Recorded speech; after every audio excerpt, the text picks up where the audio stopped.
कयूम सिद्दीकी जियो news के नुमाइंदे, उनसे एक बार फिर बात करेंगे। कयूम, क्या माहौल है सुप्रीम कोर्ट के बाहर और जो समाअत मुकम्मल होने के बाद अब अहकामात सुनाए गए हैं, हुक्म जारी किया गया है, उसमें जो इजलास बुलाने का कहा गया है 9 अप्रैल को, उसकी तफसील अगर आप बता सकें हमें।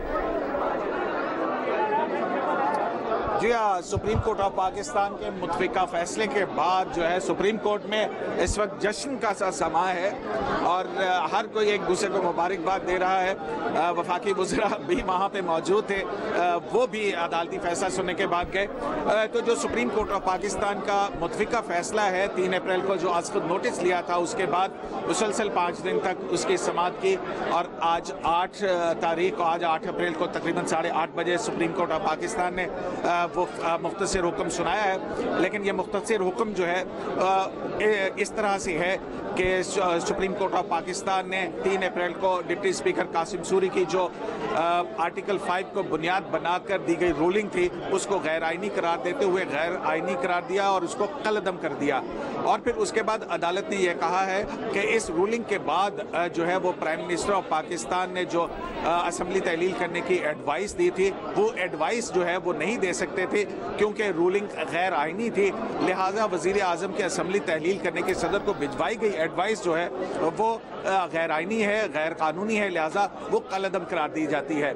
इसके बाद अदालत ने कहा कि तीसरा अमल ये था कि वजीर आजम की एडवाइस के ऊपर सदर मुमलिकत ने असम्बली तहलील करने का जो हुक्मनामा दिया था, वो हुक्म भी जो है वो भी गैर आइनी और गैर कानूनी है। लिहाजा असम्बलियों की तहलील का हुक्मनामा वो भी सुप्रीम कोर्ट ऑफ पाकिस्तान ने कलअदम करार दे दिया।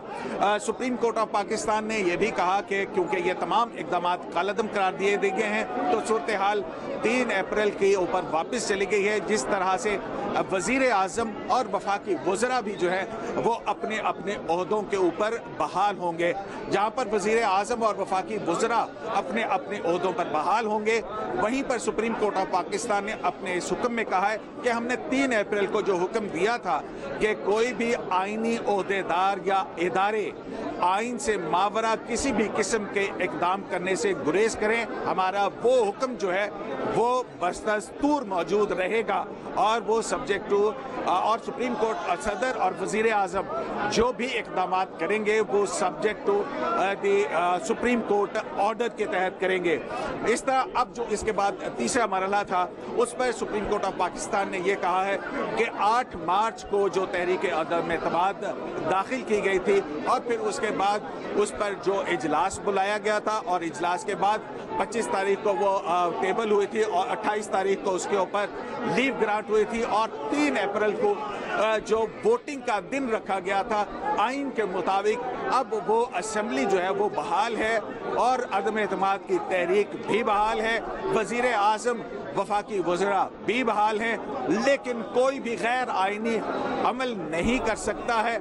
और इस तरह जो 3 अप्रैल को वोटिंग का अमल अदम एतमाद की तहरीक पर रह गया था, सुप्रीम कोर्ट ऑफ पाकिस्तान ने यह कहा है कि वो जो कल रात 9 अप्रैल की रात 10:30 बजे तक नेशनल असम्बली का इजलास बुलाकर स्पीकर उस पर अदम एतमाद की तहरीक पर वोटिंग करवाएं।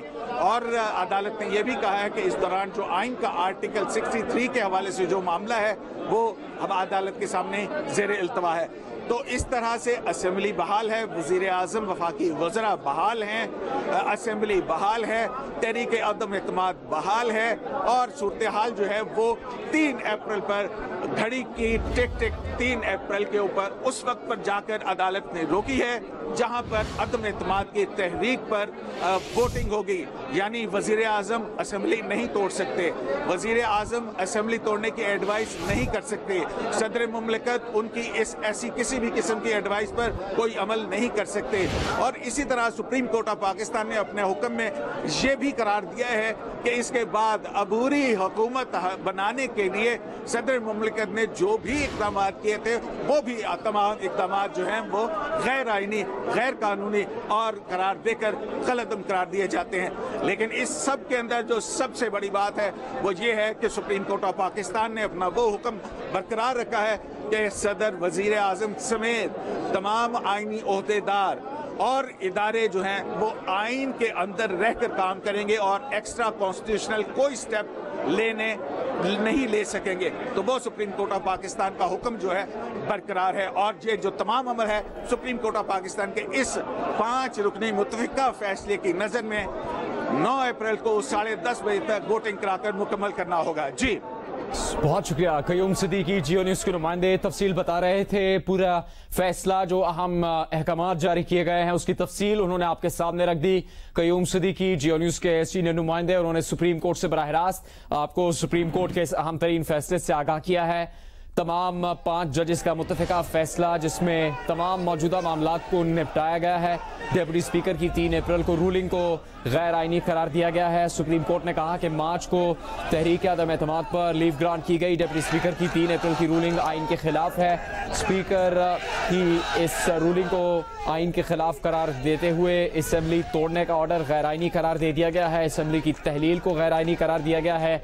वजीर आजम से मुताल्लिक कहा गया है सुप्रीम कोर्ट के इस हुक्म में कि वजीर आजम सदर को एडवाइस नहीं कर सकते थे। अब तक के तमाम इकदाम गैर आइनी करार दिए गए हैं। वजीर आजम और कौमी असेंबली को बहाल कर दिया गया है। डिप्टी स्पीकर की रूलिंग पर सुप्रीम कोर्ट के आज खुद नोटिस केस का फैसला सुना दिया गया है आज 7 अप्रैल 2022 और इस फैसले के मुताबिक कौमी असेंबली को बहाल कर दिया गया है।